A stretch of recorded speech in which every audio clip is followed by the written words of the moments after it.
지난 주일에 우리 교회에서 학습 세례식이 있었습니다. 총 10명 중에 유아 세례를 받은 아기가 4명이 있었습니다. 부목사님이 유아 세례 부모님 교육을 시키면서 부모 양육 서약서 그리고 자녀 기도문을 써오게 한 모양이에요. 부모 양육 서약서는 자녀를 다음과 같이 양육하여야겠습니다 하는 것이고, 자녀 기도문은 자녀를 위해서 다음과 같이 기도합니다 라는 것이었어요. 문답을 다 하고 나오려고 하니까 숙제해온 거 어떡할까요? 그래서 물어봤더니 숙제를 낸 게 있다고 하더라고요. 그래서 그것을 제가 받아가지고 서재에 가서 한번 읽어봤습니다. 그런데 한결같이 정성을 다했었고요. 자녀를 사랑하는 부모의 마음이 잘 담겨져 있어서 제가 큰 감동을 받았습니다. 부모님이 적은 서약서 중에 한 사람에게서 한 가지씩만 제가 소개를 하겠습니다. 첫 번째는 하나님이 맡겨주신 자녀임을 기억하고 귀하게 여기겠습니다. 또 다른 사람은 나의 뜻이 아닌 하나님의 뜻대로 영육할 수 있도록 매번 묻고 기도하겠습니다. 그리고 또 다른 사람은 항상 하나님께서 함께 하신다는 것을 믿으며 살아가도록 양육하겠습니다. 또 다른 사람은 주님의 축복 속에 태어나 자라고 있음을 가르치겠습니다. 여러분 어때요? 자녀를 아끼고 사랑하는 마음이 느껴지지 않습니까? 자녀를 잘 키우고자 하는 마음이 느껴져요. 자녀들을 위해서라면 어떤 희생이라도 각오하는 그 마음이 느껴집니다. 다시 말하면 이 자녀들은 부모님으로부터 큰 특권을 누리고 있는 겁니다. 자녀이기에 부모님들이 잘 양육하겠다고 서약을 한 거예요. 먹을 것도 주고 입을 것도 주고 공부도 시켜줄 것이고 건강도 챙겨줄 것이에요. 훌륭한 자녀들로 양육할 거예요.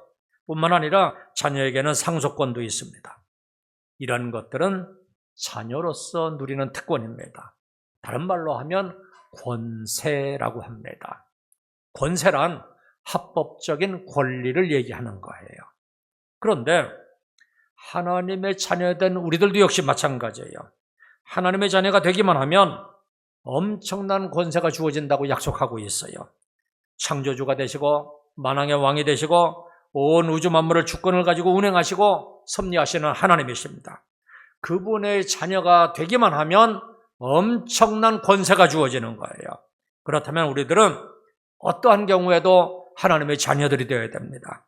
그리고 하나님의 자녀의 권세가 무엇인지를 깨닫고 확신하고 누리면서 살아가야 됩니다. 우선 그래서 하나님의 자녀의 권세에 대해서 먼저 말씀을 드리겠습니다. 하나님의 자녀가 된다는 것은 엄청난 특권이에요. 그 권세가 대단해요. 그 권세의 내용이 엄청나게 많지만 그 중에 대표적인 것 5가지가 있습니다. 이것을 그리스도인의 5대 확신이라고 하고 이제 신학에서는 가르칩니다. 그 내용이 무엇인지를 잘 알고 확신을 갖는 것이 중요해요.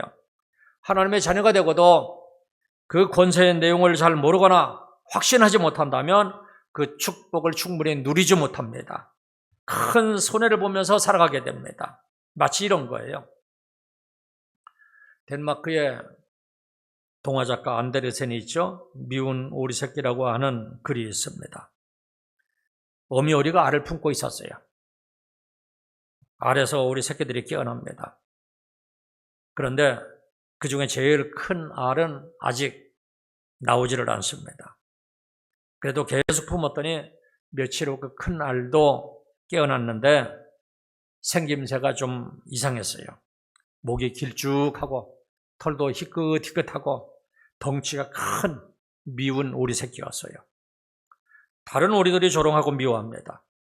그 오리는 외톨이가 됩니다. 견디다 못해서 집을 나갑니다.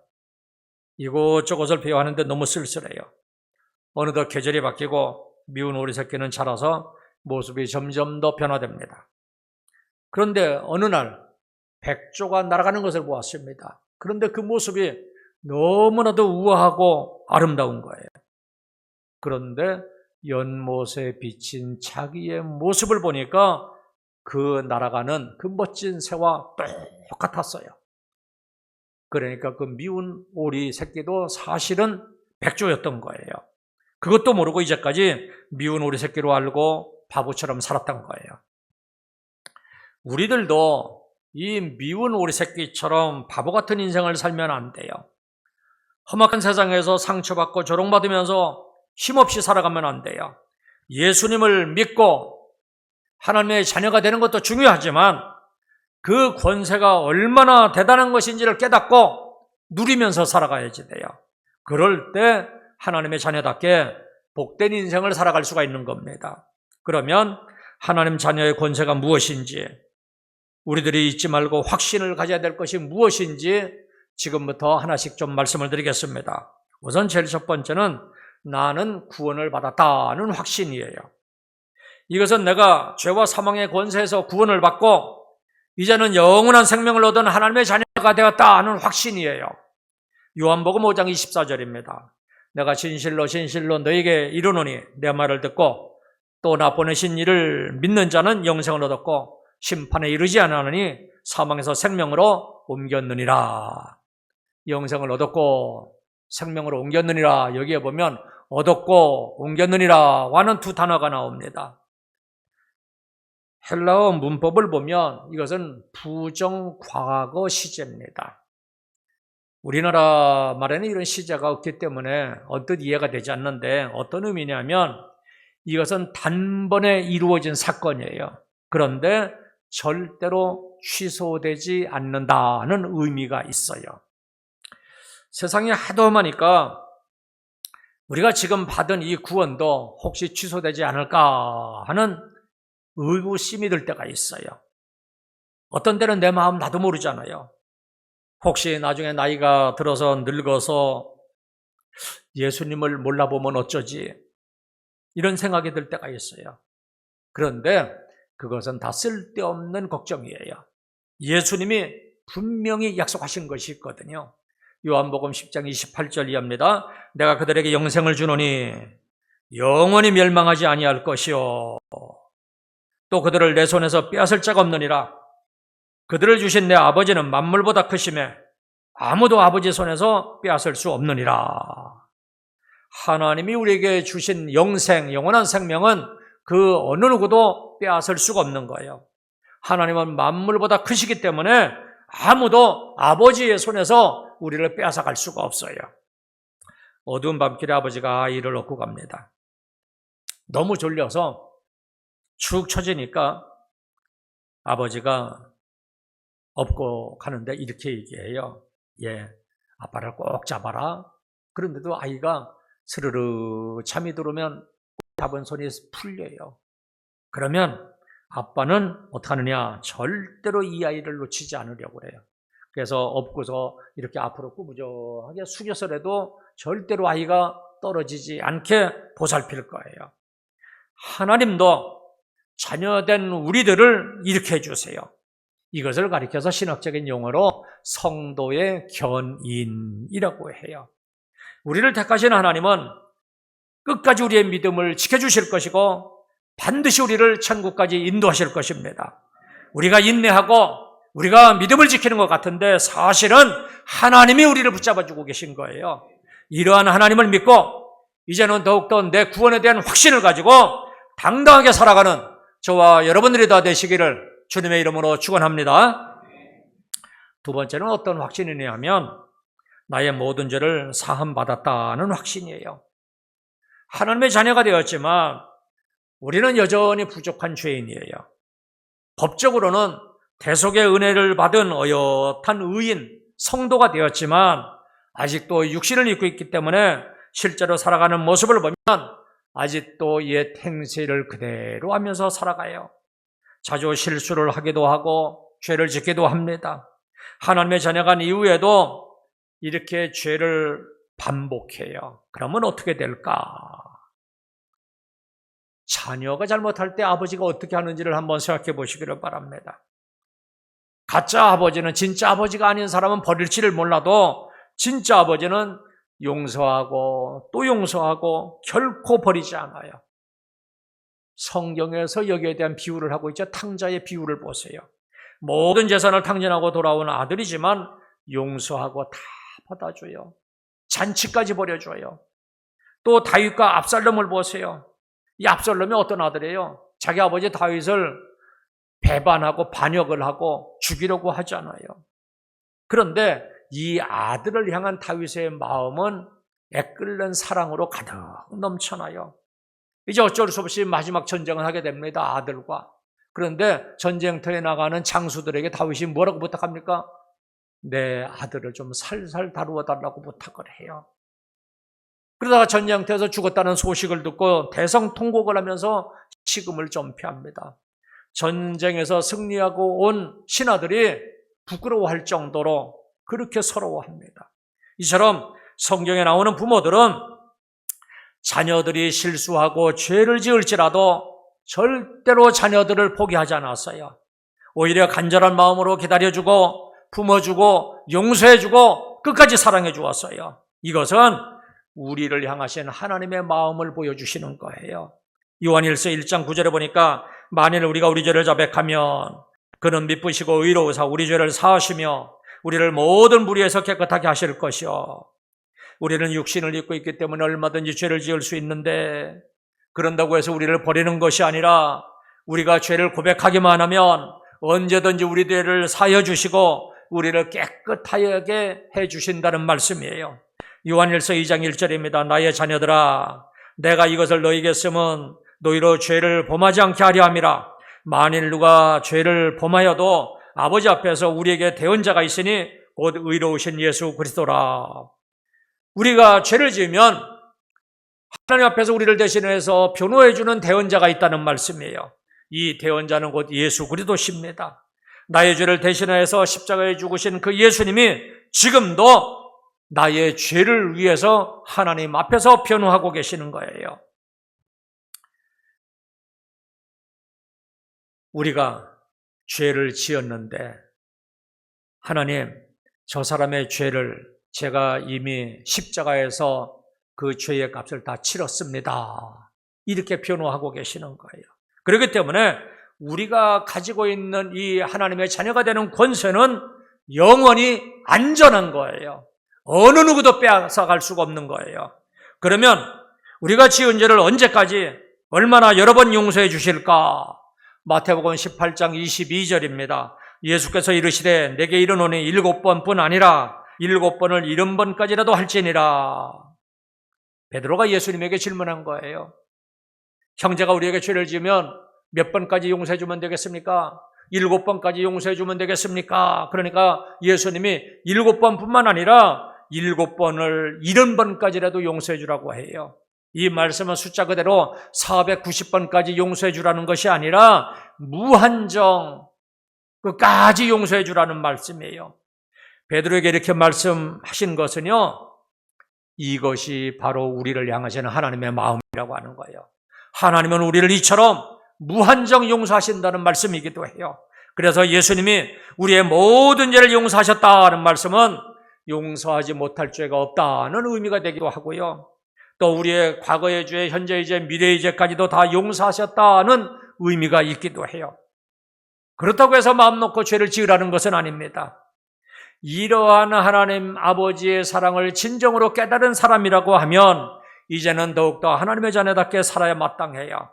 혹 죄를 지었을지라도 속히 고백을 하고 또 용서를 구함으로 하나님과의 관계를 회복할 것입니다. 이것이 하나님의 자녀로서의 권세를 누리면서 살아가는 거예요. 이제부터는 나는 모든 죄를 사함받았다 하는 확신을 가지고 늘 평안한 마음으로 살아가시기를 주님의 이름으로 축원합니다.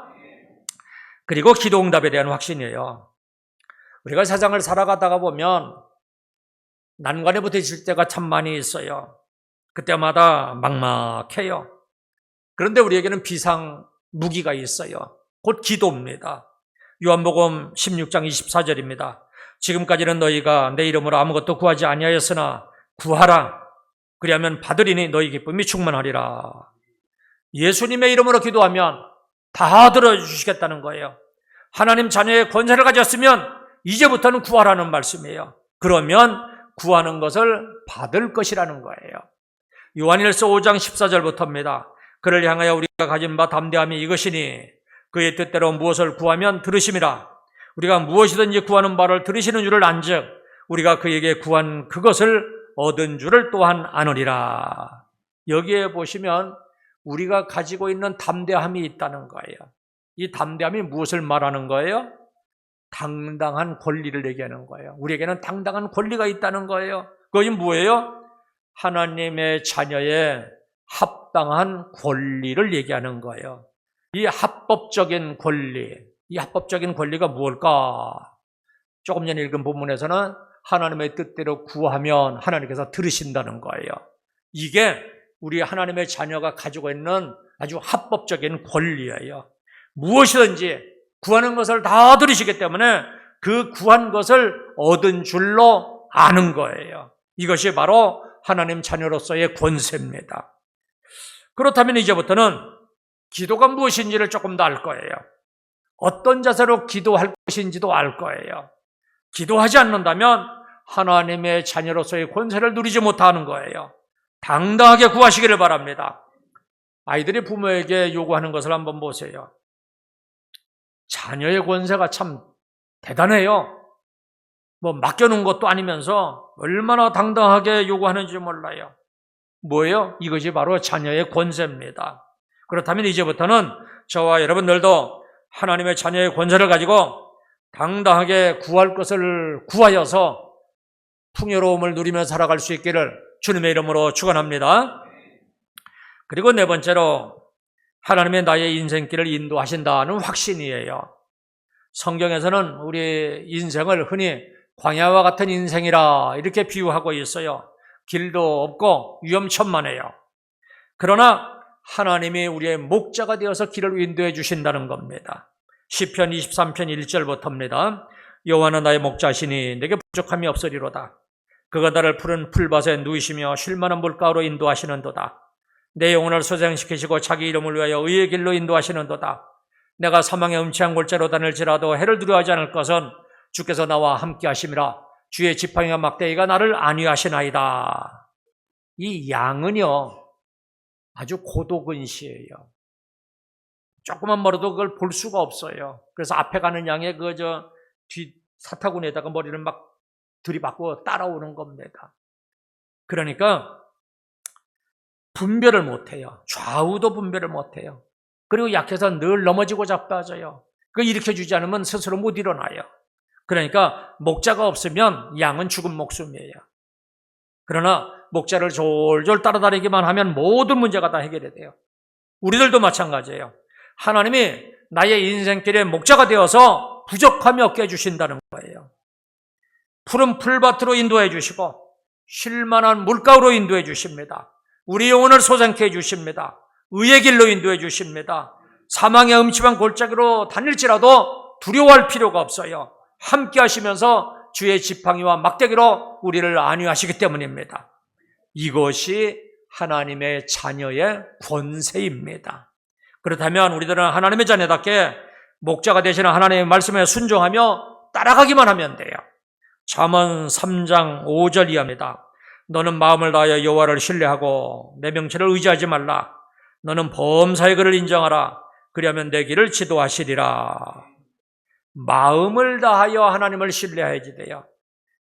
나 명철을 의지하는 것이 아니라 범사의 하나님을 인정하는 거예요. 그리하면 하나님이 우리 인생길을 인도해 주시는 겁니다. 이것이 인생을 성공적으로 사는 비결입니다. 이것이 하나님의 자녀의 권세를 누리면서 사는 거예요. 하나님의 자녀답게 아버지가 되시는 하나님을 더욱더 사랑하고 모든 것을 맡기고 살아감으로 복된 인생들이 되시기를 주님의 이름으로 축원합니다. 마지막으로 승리의 확신을 가지고 살아가는 거예요. 세상을 살아가면서 어려움이 없는 사람은 아무도 없어요. 모든 사람에게는 예외 없이 풍파와 시련이 있어요. 나에게는 너무나도 특별한 어려움이 있고 서름이 있다 생각하지만 인생은 다 마찬가지입니다.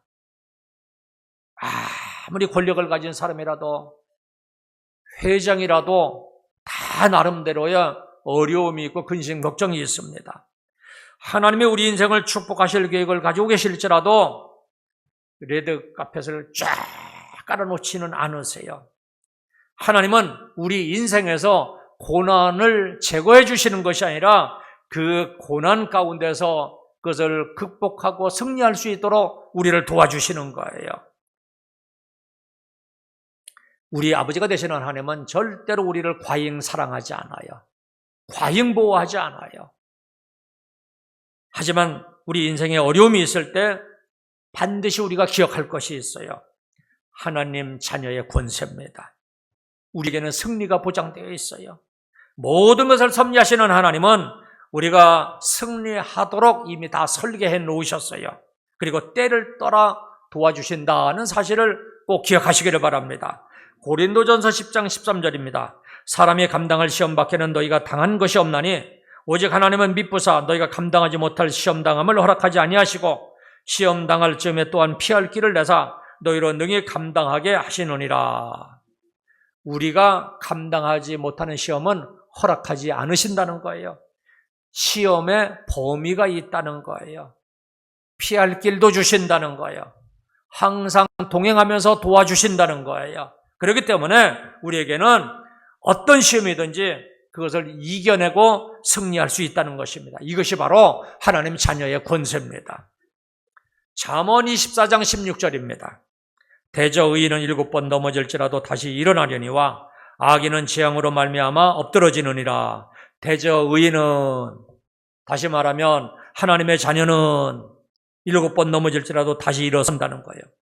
결국 승리자가 된다는 말씀이에요. 하나님의 놀라운 숨겨진 섭리가 있기 때문에 그래요. 사도 바울이 참 많은 시련을 당했습니다.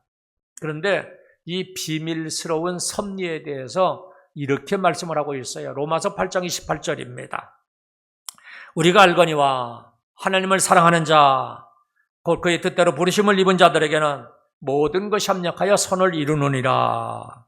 하나님을 사랑하는 자, 곧 그 뜻대로 부르심을 입은 자, 다시 말하면 하나님의 자녀들에게는 모든 것이 합력하여 선을 이룬다는 거예요. 좋은 것이든 나쁜 것이든 성공한 것이든 실패한 것이든 선한 것이든 악한 것이든 그것이 어떤 것이든지 간에 하나님은 그 모든 것을 재료로 사용해서 우리가 승리할 수 있도록 섭리하신다는 거예요. 그래서 하나님의 자녀는 반드시 승리하게 되어 있어요.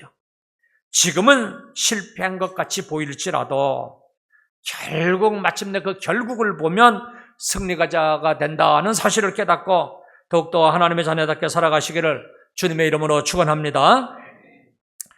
자, 이렇게 하나님의 자녀가 되면 누리게 되는 권세 5가지를 말씀을 드렸으며 우리들은 반드시 하나님의 자녀가 되어야지 되는데 과연 어떻게 하나님의 자녀가 될 수가 있는가?